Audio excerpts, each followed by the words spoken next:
Good morning students. Unit number 7ல chemical kinetics lessonல example number 4 என்ன பார்க்க போறோம். சரியா sums பார்க்க போறோம். First என்னன்னா the first order reaction it takes 8 hours for 90 completion. First order reaction சொல்லிட்டாங்க. நம்ம நோட் இதுதான். क्वेश्चन என்ன ஆர்டர் சொல்றாங்க அப்படினா first order reaction சொல்லிட்டாங்க. ஒரு क्वेश्चन வந்து நமக்கு புரியணும். புரிஞ்சாதான் அண்டர்ஸ்டாண்ட் பண்ணாதான் நம்மளால கரெக்டா போடணும். first order reaction சொல்லிட்டாங்க. Point number 1. இது என்னன்னா 90% வந்து கம்ப்ளீட்டாக முடியுது. எவ்வளோ நேரம் எடுத்துக்கிறதுனா 8 hours எடுத்துக்கிறாங்க. ஓகேவா? நெக்ஸ்ட் என்ன சொல்கிறாங்க அப்படின்னா கால்குலேட் த டைம் ரிக்யூர்ட். அந்த டைமை வந்து கால்குலேட் பண்ண சொல்கிறாங்க. எவ்வளோ நேரம்? 80%. எவ்வளோ பர்சன்டேஜ் சொல்கிறாங்க? டி 80% வந்து எவ்வளோ டைம் ஆகும் அப்படின்னு கேட்குறாங்க கொஸ்டின்ஸ். ஸோ கொஸ்டின் நல்லா புரியுதா பாருங்கள். இந்த ரியாக்ஷன் வந்து ஃபர்ஸ்ட் ஆர்டர் ரியாக்ஷன் இருக்குன்னு சொல்லிட்டாங்க. டி 90% வந்து பார்த்தீங்கன்னா அந்த ஒர்க்கு கம்ப்ளீட்டாக முடியறதுக்கு 8 hours தேவைப்படுது. அதே டி 80%, அந்த டைம் ரிக்வயர்டு 80% ஆகிறதுக்கு எவ்வளோ ஹவர்ஸ் தேவை அப்படின்னு நம்ம கேட்குறாங்க கொஸ்டின்ஸ். ஓகேவா? ரைட். இதை நம்ம எப்படி சார் ஃபாலோ பண்ணலாம் அப்படின்னு சொன்னால் ஃபஸ்ட்டு இதோட வேல்யூ வந்து நோட் அப்படின்னு கொடுத்து ஒன்று கொடுத்துருக்காங்க. என்ன சார் அப்படின்னா நோட் அப்படின்னா லாக் 5 உடைய வேல்யூ கொடுத்துருக்காங்க. லாக் ஆல்ரெடி ஒன்று பார்க்க சொல்லி கொடுத்து ப்ரீவியஸ் கிளாஸில் 0.6989 ஒரு வேல்யூ கொடுத்துருக்காங்க. அதே மாதிரி லாக் 10 உடைய வேல்யூ வந்து 1ன்றது நம்மளுக்கு தெரியும். இது நோட், இந்த வேல்யூ உங்களுக்கு தெரியணும். ஸோ உன்னுடைய லாகர்தம் பார்க்க தெரியலனா ஸ்கூல் வரும்போது என்கிட்ட மறுபடியும் கொண்டு வந்துட்டு உன்னுடைய ஃபிசிக்ஸ் புக்கில் லாஸ்ட் பேஜில் இருக்கும் லாகர்தம், அதை நீ பிரிண்ட் அவுட் எடுத்துகிட்டு வந்துட்டோம்னா ஈஸியாக இருக்கும். ஓகேவா? கிளியர்? ரைட். அப்போ அந்த ஃபர்ஸ்ட் ஆர்டர் ரியாக்ஷன் என்ன சார் அப்படின்னா அதுக்கான ஃபார்முலா என்ன யூஸ் பண்ணலாம்? First order reaction formula K = 2.303 divided by T log concentration of A0 divided by concentration of A. கிளியரா? அப்போ K = இந்த K 2.303 இது என்ன சார் சொல்லலாம்? இந்த வேல்யூ எடுத்து 303 T எவ்வளோ பர்சன்டேஜ் போட போகிறோம்னா ஃபர்ஸ்ட் வந்து 80% போடுறோம். 80% நம்ம போடுறோம். Log A0 divided by A concentration of A. சரிங்க சார். இப்போ A0 வேல்யூ எது சார்? A0 வேல்யூ எவ்வளோ பர்சன்டேஜ் கேட்குறாங்கன்னா அப்படின்னா A0 அப்படின்னு சொன்னால் கான்சன்ட்ரேஷன் ஆஃப் A0 = 100 ounce. அப்போது A0 வேல்யூ எப்படி சார் கால்குலேட் பண்ணலாம் அப்படின்னா எவ்வளோ 100லேருந்து எவ்வளோ பர்சன்டேஜ் கேட்குறாங்க? 100 - 80 = 20. இதுதான் வந்து T 80% உடைய கான்சன்ட்ரேஷன் வேல்யூ வந்து 20. அதே அப்போ 90% கேட்டால் எவ்வளோ சார் சொல்லலாம் அப்படின்னா கான்சன்ட்ரேஷன் ஆஃப் 10 வேல்யூ அப்படின்றது நமக்கு தெரியும். அப்போ இந்த வேல்யூ வந்து இதில் சப்ஸ்டிட் பண்ணலாம். இதில் சப்ஸ்டிட் பண்ண A0 வேல்யூ எவ்வளோ? 100. ஏ கான்சன்ட்ரேட் வேல்யூ 80% 20. இந்த ஜீரோக்கு இந்த zero cancel. 1 2s are 2, 5 2s are 10. Therefore K = 2.303 divided by T 80%. log 5 இது ஈக்குவேஷன் நம்பர் 1 எடுத்துக்க. கிளியரா? ரைட். நெக்ஸ்ட் என்ன அப்படின்னா ரைட் சொல்லலாமா?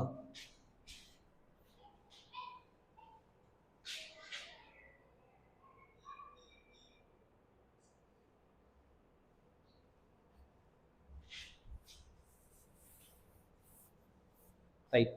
நெக்ஸ்ட் என்ன கேட்குறாங்க அப்படின்னா நமக்கு இப்போ இந்த பர்சன்டேஜ் கண்டுபிடிச்சிட்டோம். 90% T 90% வேல்யூ நம்மளுக்கு தெரியும். என்ன கொடுத்துருக்காங்க? 8 ஹவர்ஸ்னு கொடுத்துருக்காங்க. T 90% வேல்யூ வந்து 8 ஹவர்ஸ்னு கொடுத்துருக்காங்க.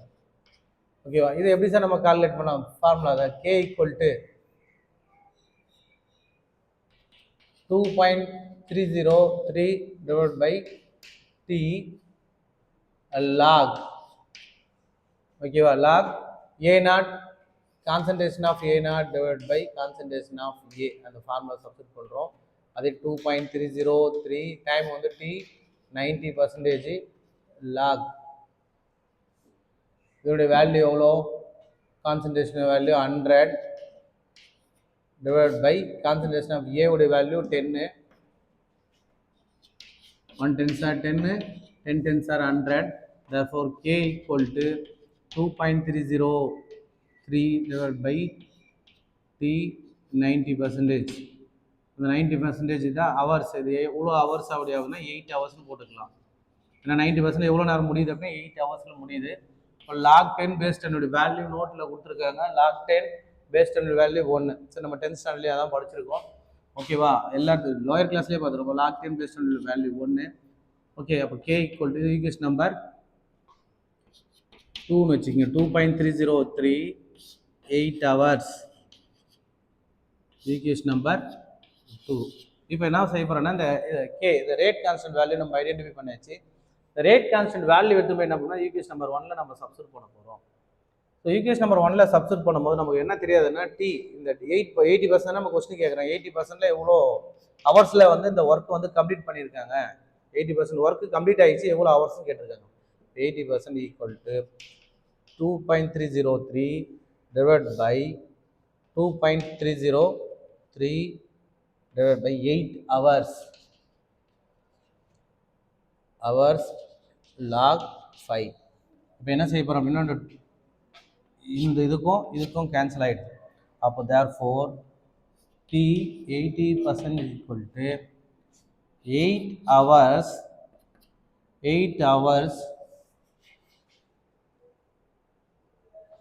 8 hours into log 5 உடைய வேல்யூ 0.6989. 0.6989. ஸோ இதை நம்ம வந்து மல்டிபிள் பண்ணால் உங்களுக்கு ஆன்சர் வரும். 0.6989 மல்டிபிள் பண்ணி பார்க்கலாம். 0.6989 divided by 8. 72 2 remaining balance 7. 64 plus 7. 71 remaining balance 7. 72 plus 7 79 9 balance 7. 86 55 0 இருக்கு. ஆனால் 5.5 என்ன வருதுன்னா 5.59 hours 91 hours. அப்போது அந்த 80% கம்ப்ளீட் ஆகிறதுக்கான டைம் எவ்வளோ நேரம் ஆகுதுன்னா 5.59 hours ஆகுது அப்படின்னு. ஸோ இது வந்து ஒரு 5 மார்க் கொஸ்டின்ஸ். ஸோ உனக்கு ஈஸியாக வந்து போட தெரியணும். எக்ஸாம்பிள் 4 வந்து பார்த்தீங்கன்னா 5 மார்க் கொஸ்டின்ஸ் கேட்டாங்கன்னா உங்களுக்கு போட தெரியணும். கிளியரா? யாருக்காச்சும் இதில் டவுட் இருக்கா? ஸோ இதே போல் என்ன கொடுத்துருக்காங்க, இன்னொரு கொஸ்டின் கொடுத்துருக்காங்க. எக்ஸாம்பிள் நம்பர் 6 கொடுத்துருக்காங்க பாருங்க. ஸோ இதை ஒர்க் அவுட் பண்ணிப்பாரு. இதுவும் வந்து அதே மாடல் தான், ஈஸியாக தான் இருக்கும். ஒர்க் அவுட் பண்ணிப்பாரு. எக்ஸாம்பிள் நம்பர் 6 பாருங்கள், இது சிம்பிளாக இருக்கும். எக்ஸாம்பிள் நம்பர் 6ம் எக்ஸாம்பிள் நம்பர் 5ம் வந்து பார்த்தீங்கன்னா இதை பேஸ் பண்ணி தான் கொடுத்துருப்பாங்க. இது வில் ட்ரை பண்ணு, போட்டுட்டு வா. ஸோ இதில் சம்ஸ் எல்லாம் டவுட் இருக்கா பாரு. கொஸ்டின் முதல்ல அண்டர்ஸ்டாண்ட் பண்ண. எக்ஸாம்பிள் நம்பர் 5ல் நோட்டும் கொடுத்துட்டேன், மறுபடியும் ரிப்பீட் பண்ணுறேன் பாருங்கள். கிளியராக புரிஞ்சிக்க, அண்டர்ஸ்டாண்ட் பண்ணிட்டு அப்படின்னா ஈஸி. ரிப்பீட்டட் கொஸ்டின் கூட. ஓகே, இப்போ எக்ஸாம்பிள் நம்பர் 4ல் லாக் 5னா 0.6989 அப்படின்னு சொல்லணும். ஒரே ஒரு ஜிடி இருக்கிறதுனால நம்ம 0.0 வச்சுக்கிறோம். அப்போ 5 லாக் 5ல் சார் இப்போ 50ல் 0 பார்த்தோம் அப்படின்னா நம்ம 6989 இருக்கும். கரெக்டாக? ரைட். நெக்ஸ்ட் என்னன்னா லாக் 10 பேஸ் 10 வேல்யூ 1. இதை நம்ம நோட் போட்டு வச்சிட்டோம். கிளியரா? ரைட். நெக்ஸ்ட் இதனுடைய கொஸ்டின்ஸ் என்ன கேட்டிருக்காங்க அப்படின்னா, கொஸ்டின்ஸ் மறுபடியும் ரிப்பீட் பண்ணுற மாதிரி, first order reaction take 8 hours for 90% completion. அப்போ ஒரு ஒர்க்கு வந்து கம்ப்ளீட்டாக முடியுது அப்படின்னா எவ்வளோ நேரம்னா 8 ஹவர்ஸில் இந்த 90% ஒர்க் கம்ப்ளீட்டாக முடியுது. அப்போ 80% ஒர்க்கை வந்து எவ்வளோ ஹவர்ஸில் கம்ப்ளீட்டாக முடிக்க முடியும் அப்படின்னு தான் அவங்க கொஸ்டின். ஓகேவா? அப்போ அந்த ஆர்டர் என்ன ஆர்டராக இருக்குன்னா, நம்மளுக்கு மொத்தமாக எத்தனை ஆர்டர் நம்ம பார்த்துருக்கோம் அப்படின்னா, ஃபர்ஸ்ட் ஆர்டர் பார்த்துருக்கோம், 0 ஆர்டர் பார்த்துருக்கோம், சீடோ ஆர்டர் ரியாக்ஷன் பார்த்துருக்கோம், ஆஃப் லைஃப் பீரியடில் ஃபர்ஸ்ட் ஆர்டர் பார்த்துருக்கோம், ஆஃப் லைஃப் பீரியடில் 0 ஆர்டர் பார்த்துருக்கோம். அப்போ அந்த கொஸ்டின் கேட்கும்போது அவங்க கொடுத்துட்டாங்க இன்ட்டு என்ன அப்படின்னா ஃபர்ஸ்ட் ஆர்டர் ரியாக்ஷன். இப்போ ஃபர்ஸ்ட் ஆர்டர் ரியாக்ஷன் அப்படின்னு சொன்னால் என்ன ஃபார்முலா என்ன சார் யூஸ் பண்ணலாம்? K equal to 2.303 divided by T, that is a time. K தான் rate constant or proportionality constant சொல்லலாம். இப்போ 2.303 divided by T log concentration of A naught divided by the concentration of A. Okay, அப்போ இதோட value 2.303 divided by T 80%. நமக்கு 80% தான் தெரியாத நம்ம எடுத்துட்டோம். log A naught, அப்போ அது டோட்டல் பர்சன்டேஜ் எவ்வளோ அப்படின்னு சொன்னால் 100. சரி, அதுலேருந்து நம்ம எவ்வளோ கான்சன்ட்ரேஷன் ஆஃப் ரியாக்டன்ட் எவ்வளோ இருக்குது அப்படின்னு சொன்னால், இப்போ 100லேருந்து 80% லெஸ் பண்ணோம் அப்படின்னா நமக்கு எவ்வளோ இருக்கும்? 20. அப்போ 20 நான் மென்ஷன் பண்ணியிருக்கேன். 0 கேன்சல் பண்ணிட்டேன். 1 2s are 2, 5 2s are 10. அப்போ log 5. ஸோ log 5 உடைய வேல்யூ நான் சப்ஸ்டிட் பண்ணல, அப்படியே தான் வச்சிருக்கேன். Rate constant equal to 2.303 divided by T80%. Okay, இது அப்படியே ஈக்குவேஷன் நம்பர் 1 சப்ஸ்டிட் பண்ணேன். அப்புறம் வந்து 90% வந்து ஆல்ரெடி அவங்களே கொடுத்துட்டாங்க. கொடுத்த வேல்யூ நான் சப்ஸ்டிட் பண்ணேன். மறுபடியும் ஃபர்ஸ்ட் ஆர்டர் ரியாக்ஷன் ஃபார்முலா எழுதிட்டு, ஓகேவா? ஸோ அந்த 90% வந்து 8 ஹவர்ஸ் தான் முடியுது, 8 ஹவர்ஸ் மென்ஷன் பண்ணிட்டேன். ஸோ இங்கே வந்து நான் 100% ஒர்க்கை வந்து கம்ப்ளீட்டாக வந்து எவ்வளோ பேலன்ஸ் 10 தான் இருந்தது. ஸோ அதுதான் வந்து log 10 பேஸ்ட் என்னுடைய வேல்யூ வந்து 1, log 10 பேஸ்ட் என்னுடைய வேல்யூ வந்து 1, அதனால 1 நான் மென்ஷன் பண்ணியிருக்கேன். therefore k ஈக்குவல் டு என்ன சொல்கிறேன் அப்படின்னா 2.303 டிவைட் பை 8 ஹவர்ஸ் அப்படின்னு நம்ம சொல்லியிருக்கோம்.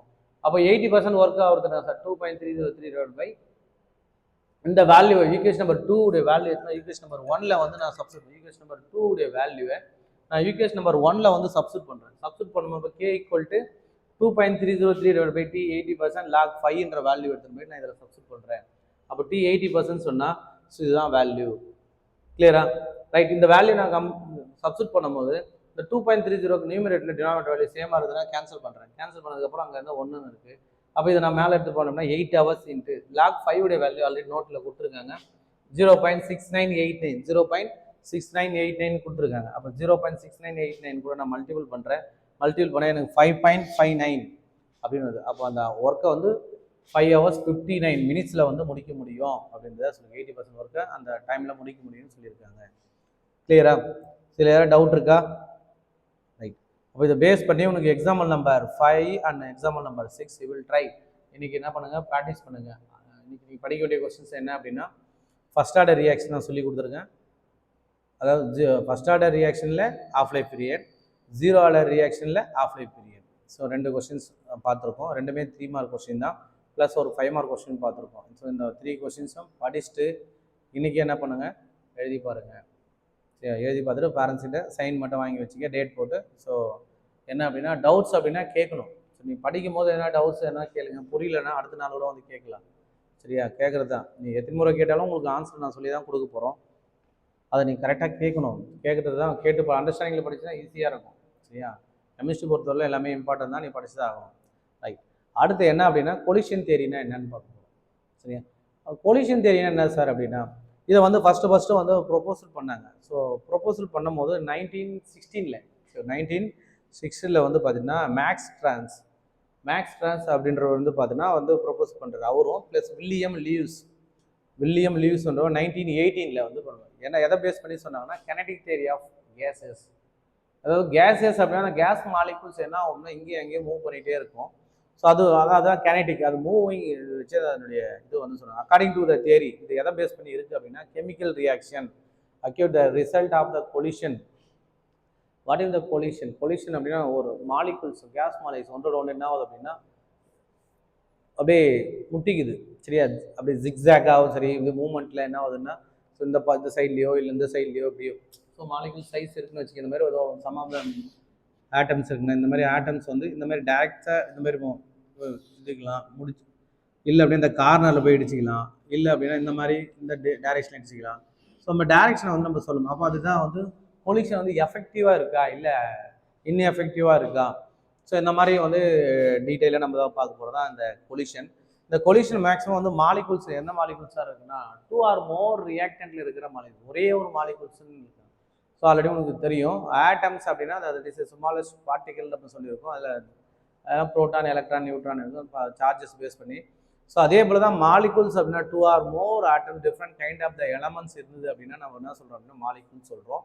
ஸோ அந்த மாலிகுல்ஸ் சொல்லும் போது என்ன சார், இதில் இந்த மாலிகுல்ஸில் வந்து பார்த்தீங்கன்னா ஸோ நம்ம லிக்யூடில் இல்லாமல் சாலிட் இல்லாமல் இங்கே எடுக்கிற மாலிகுல்ஸ் என்னவா இருக்கு அப்படின்னா கேஸஸ் ஸ்டேட்டில் மாலிகுல்ஸ் இருக்குது. 2 ரியாக்டன்ட் மாலிகுல்ஸ் கேஸஸ் ஸ்டேட்டில் இருக்குது. ஸோ A2 and B2ன்ற மாலிகுல்ஸ் வந்து கேஸஸ் ஸ்டேட்டில் இருக்குது. அந்த கேஸஸ் ஸ்டேட்டில் மாலிகுல்ஸ் வந்து பார்த்தீங்கன்னா ஈஸியாக ஒரு ப்ராடக்டை வந்து ஃபார்ம் பண்ணுது. ஸோ A2 + B2 வந்து 2AB இந்த ஒரு ப்ராடக்டை வந்து ஃபார்ம் பண்ணுது. ஸோ நம்ம இன்ட்ரோ என்ன கொடுக்குறோம் அப்படின்னா இந்த கேஸ் மாலிகுல்ஸை வந்து ஃபஸ்ட்டு இந்த கொலிஷன் தியரியா வந்து யாருன்னா 2 பேர் வந்து ஐடென்டிஃபை பண்ணாங்க. ஃபஸ்ட்டு வந்து பார்த்தீங்கன்னா மேக்ஸ் ட்ரான்ஸ்ன்றத 1916 சரியா 1916 வந்து ப்ரொபோஸ் பண்ணுறாரு. நெக்ஸ்ட் வில்லியம் லீவ்ஸ் வந்து பார்த்தீங்கன்னா 1918 வந்து சொல்கிறாங்க. இவங்க 2 பேருமே எதை பேஸ் பண்ணி சொன்னாங்கன்னா இந்த கெனடிக் தியரி ஆஃப் கேஸஸ் பற்றி சொன்னாங்க. கெனடிக் தியரி ஆஃப் கேஸஸ். இந்த கெனடிக் தியரி ஆஃப் கேஸஸ் வந்து எதை சார் பேஸ் பண்ணியிருக்குன்னா அந்த collision between the reactant gas molecules. இப்போ என்ன அப்படின்னா ஒரு ரியாக்டன் மாலிகூல்ஸ் இருக்குங்க, gas molecules. For example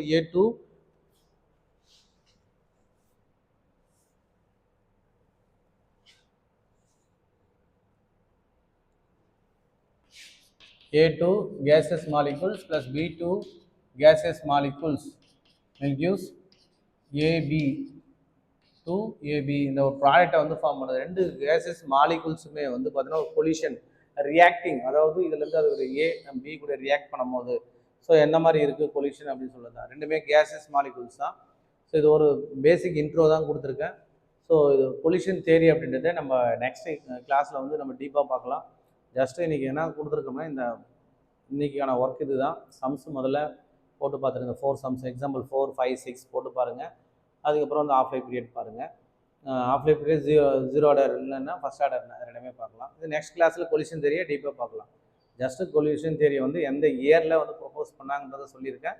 plus வந்து என்ன மாலிகூல்ஸ் வந்து நம்ம யூஸ் பண்ணுறோம் அப்படின்ற மாலிகூல்ஸ் வந்து கேஸ் மாலிகூல்ஸா இல்லை சாலிட் மாலிகூல்ஸ் லிக்விட்னு சொல்லும்போது கொல்யூஷன் தேரியில் கேஸ் மாலிகூல்ஸ் பண்ணி தான் நம்ம ஃபாலோ பண்ணியிருக்கோம். சரியா? ரைட். மீதியை வந்து நெக்ஸ்ட் கிளாஸில் நம்ம கண்டினியூ பண்ணலாம். பார்ப்போம். நெக்ஸ்ட் கிளாஸில் பார்க்கலாம் ஸ்டூடெண்ட்ஸ். தேங்க்யூ.